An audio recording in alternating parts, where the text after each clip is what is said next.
ਸ੍ਰਿਸ਼ਟੀ ਰਚਨਾ। ਸ੍ਰਿਸ਼ਟੀ ਰਚਨਾ ਦੇ ਪਹਿਲੇ ਭਾਗ ਦੇ ਵਿੱਚ ਮੈਂ ਆਪ ਜੀ ਦੇ ਨਾਲ ਵਿਚਾਰ ਸਾਂਝੀ ਕੀਤੀ ਸੀ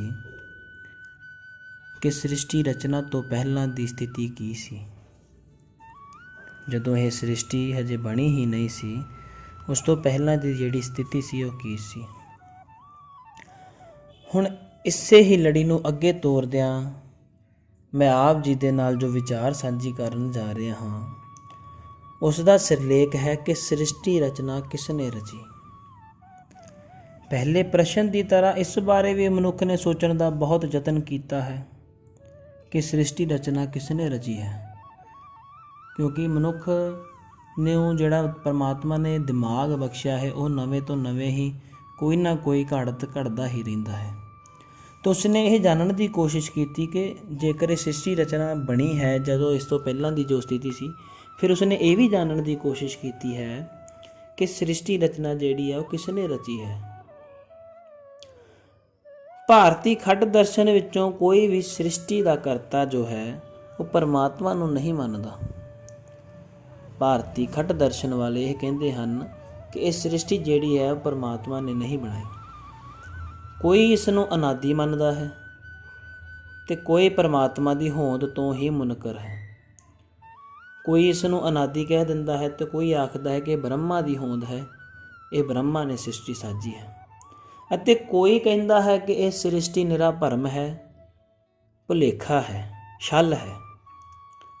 ਦੂਸਰੇ ਪਾਸੇ ਜਿਹੜੇ ਕਿਤਾਬੀ ਮਤ ਵਾਲੇ ਨੇ ਉਹ ਸ੍ਰਿਸ਼ਟੀ ਦਾ ਕਰਤਾ ਪਰਮਾਤਮਾ ਨੂੰ ਹੀ ਮੰਨਦੇ ਹਨ। ਉਹ ਆਖਦੇ ਨੇ ਕਿ ਸਾਰਾ ਕੁਝ ਪਰਮਾਤਮਾ ਦਾ ਹੀ ਪਸਾਰਿਆ ਹੋਇਆ ਹੈ, ਇਹ ਪਸਾਰਾ ਸਾਰਾ ਹੀ ਪਰਮਾਤਮਾ ਨੇ ਕੀਤਾ ਹੈ।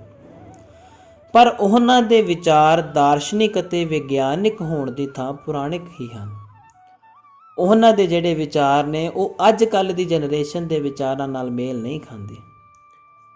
ਪਰ ਗੁਰਮਤ ਦਰਸ਼ਨ ਵਿੱਚ ਇਹ ਬਿਲਕੁਲ ਸਪਸ਼ਟ ਹੈ। ਗੁਰਮਤ ਦਰਸ਼ਨ ਇਹ ਬਿਲਕੁਲ ਸਪਸ਼ਟ ਕਰਦਾ ਹੈ ਕਿ ਇਹ ਜਿਹੜੀ ਸ੍ਰਿਸ਼ਟੀ ਹੈ ਉਹ ਪਰਮਾਤਮਾ ਨੇ ਹੀ ਰਚੀ ਹੈ।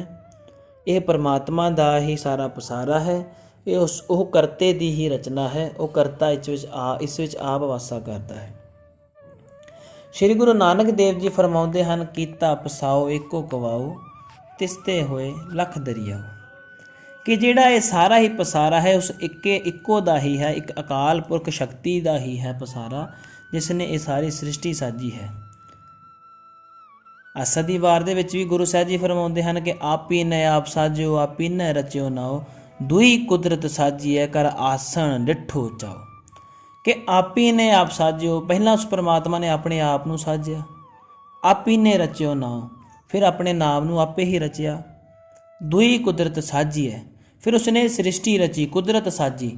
ਕਰ ਆਸਣ ਡਿਠੋ ਚਾਓ, ਤੇ ਇਸ ਸ੍ਰਿਸ਼ਟੀ ਦੇ ਵਿੱਚ, ਇਸ ਕੁਦਰਤ ਦੇ ਵਿੱਚ ਬੈਠ ਕੇ ਉਸਨੇ ਆਸਣ ਲਗਾ ਲਿਆ ਤੇ ਇਸ ਸ੍ਰਿਸ਼ਟੀ ਨੂੰ ਦੇਖ ਕੇ ਉਹ ਚਾਉ ਕਰਦਾ ਹੈ, ਆਪਣੀ ਬਣਾਈ ਹੋਈ ਕੁਦਰਤ ਦਾ ਆਨੰਦ ਮਾਣਦਾ ਹੈ।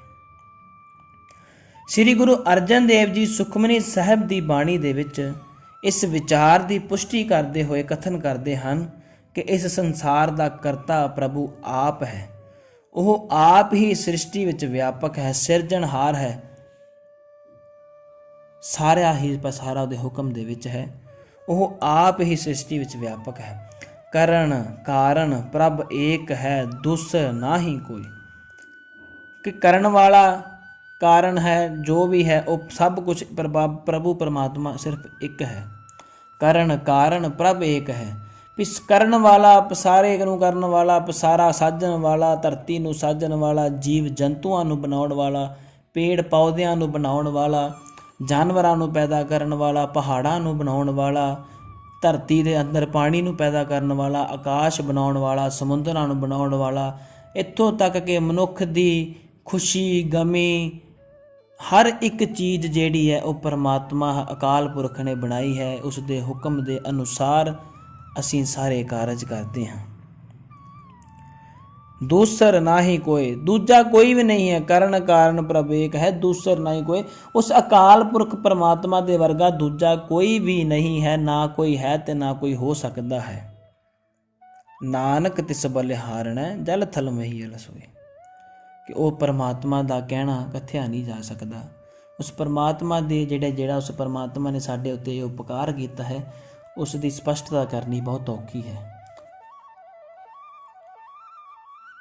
ਫਿਰ ਇਸੇ ਨੂੰ ਲੜੀ ਨੂੰ ਅੱਗੇ ਤੋਰੀਏ ਜੇਕਰ ਤੇ ਪੱਛਮੀ ਧਰਮਾਂ ਵਿੱਚ ਵੀ ਸ੍ਰਿਸ਼ਟੀ ਰਚਨਾ ਸੰਬੰਧੀ ਇਹੋ ਜਿਹੇ ਵਿਚਾਰ ਪ੍ਰਗਟਾਏ ਗਏ ਹਨ ਕਿ ਪ੍ਰਭੂ ਨੇ ਹੁਕਮ ਕੀਤਾ ਸ੍ਰਿਸ਼ਟੀ ਬਣ ਜਾਵੇ ਅਤੇ ਉਸ ਦੇ ਇੰਨਾ ਕਹਿਣ ਨਾਲ ਹੀ ਸ੍ਰਿਸ਼ਟੀ ਬਣ ਗਈ, ਸ੍ਰਿਸ਼ਟੀ ਹੋਂਦ ਵਿੱਚ ਆ ਗਈ। ਹਿੰਦੂ ਮਤ ਜਿਹੜਾ ਹੈ ਉਹ ਇਹ ਕਹਿੰਦਾ ਹੈ ਕਿ ਪਰਮਾਤਮਾ ਨੇ ਹੁਕਮ ਕੀਤਾ, ਉਹਦੇ ਮਨ ਦੇ ਵਿੱਚ ਇਹ ਚਾਉ ਆਇਆ, ਇਹ ਵਿਧ ਬਣੀ, ਇਹ ਰਚਨਾ ਰਚੀ, ਇਹ ਖਿਆਲ ਉਤਪਤ ਹੋਇਆ ਤੇ ਸ੍ਰਿਸ਼ਟੀ ਦੀ ਸਿਰਜਣਾ ਹੋ ਗਈ।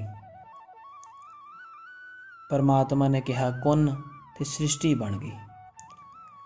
ਜਿਹੜਾ ਈਸਾਈ ਮਤ ਵਾਲੇ ਨੇ, ਅੰਗਰੇਜ਼ ਲੋਕ ਨੇ ਜਿਹੜੇ ਈਸਾਈ ਧਰਮ ਨੂੰ ਮੰਨਦੇ ਨੇ, ਉਹ ਆਖਦੇ ਨੇ ਕਿ ਪਰਮਾਤਮਾ ਨੇ ਸੋਮਵਾਰ, ਮੰਗਲਵਾਰ, ਬੁੱਧਵਾਰ, ਵੀਰਵਾਰ ਤੇ ਸ਼ੁੱਕਰਵਾਰ, ਸੋਮ, ਮੰਗਲ, ਬੁੱਧ, ਵੀਰ, ਸ਼ੁੱਕਰ, ਇਹ 5 ਦਿਨ ਬੈਠ ਕੇ ਸ੍ਰਿਸ਼ਟੀ ਨੂੰ ਸਾਜਿਆ ਤੇ ਸ਼ਨੀਵਾਰ ਤੇ ਐਤਵਾਰ ਨੂੰ ਉਸਨੇ ਆਰਾਮ ਕੀਤਾ। ਮੁਸਲਮਾਨ ਧਰਮ ਆਖਦਾ ਹੈ, ਮਾफ़ ਕਰਨਾ ਜੀ, ਮੈਂ ਪਹਿਲਾਂ ਜਿਹੜੀ ਹਿੰਦੂ ਮਤ ਵਾਲੀ ਗੱਲ ਕਹੀ ਉਹ ਮੇਰੇ ਕੋਲੋਂ ਥੋੜ੍ਹੀ ਜਿਹੀ ਗਲਤੀ ਹੋ ਗਈ, ਕਿ ਮੁਸਲਮਾਨ ਧਰਮ ਜਿਹੜਾ ਕਹਿੰਦਾ ਹੈ ਕਿ ਪਰਮਾਤਮਾ ਨੇ ਕਿਹਾ ਕੁਨ ਤੇ ਧਰਤੀ ਬਣ ਗਈ, ਇਹ ਸ੍ਰਿਸ਼ਟੀ ਦੀ ਰਚਨਾ ਹੋ ਗਈ। ਹਿੰਦੂ ਮਤ ਆਖਦੇ ਨੇ ਕਿ ਪਰਮਾਤਮਾ ਨੇ ਆਪਣੀ ਧੁਨੀ ਦੇ ਵਿੱਚੋਂ ਮੈਲ ਕੱਢੀ ਤੇ ਉਹ ਮੈਲ ਦਾ ਜਿਹੜਾ ਗੋਲਾ ਹੈ ਇਹ ਸ੍ਰਿਸ਼ਟੀ ਉਸ ਤੋਂ ਸਾਜੀ ਗਈ ਹੈ। ਵੇਖੋ ਜੀ, ਹਰ ਕਿਸੇ ਧਰਮ ਦੇ ਆਪਣੇ ਆਪਣੇ ਵਿਚਾਰ ਨੇ, ਹਰ ਕਿਸੇ ਧਰਮ ਦੀ ਆਪਣੀ ਆਪਣੀ ਸੋਚਣੀ ਹੈ। ਹਰ ਧਰਮ ਦੇ ਵੇਦਾਂ ਦੇ ਵਿੱਚ, ਗ੍ਰੰਥਾਂ ਦੇ ਵਿੱਚ, ਹਿੰਦੂਆਂ ਦੇ ਵੇਦਾਂ ਦੇ ਵਿੱਚ, ਈਸਾਈਆਂ ਦੇ ਬਾਈਬਲ ਦੇ ਵਿੱਚ, ਮੁਸਲਮਾਨਾਂ ਦੀ ਕੁਰਾਨ ਦੇ ਵਿੱਚ, ਸਿੱਖਾਂ ਦੇ ਸ੍ਰੀ ਗੁਰੂ ਗ੍ਰੰਥ ਸਾਹਿਬ ਜੀ ਦੇ ਵਿੱਚ, ਹਰ ਇੱਕ ਦੇ ਵਿੱਚ ਇਸ ਸ੍ਰਿਸ਼ਟੀ ਦੇ ਬਾਰੇ ਅਲੱਗ-ਅਲੱਗ ਵਿਚਾਰ ਦਰਸਾਏ ਗਏ ਹਨ। ਪਰ ਗੁਰੂ ਨਾਨਕ ਪਾਤਸ਼ਾਹ ਜੀ ਇੱਕ ਗੱਲ ਆਖਦੇ ਨੇ ਕਿ ਕੀਤਾ ਪਸਾਓ ਇੱਕੋ ਕਵਾਓ, ਤਿਸਤੇ ਹੋਏ ਲੱਖ ਦਰਿਆਓ, ਕਿ ਇਹ ਉਸ ਇੱਕੋ ਦਾ ਹੀ ਪਸਾਰਾ ਹੈ ਸਾਰਾ, ਉਸ ਦੇ ਬਿਨਾਂ ਹੋਰ ਕੋਈ ਨਹੀਂ।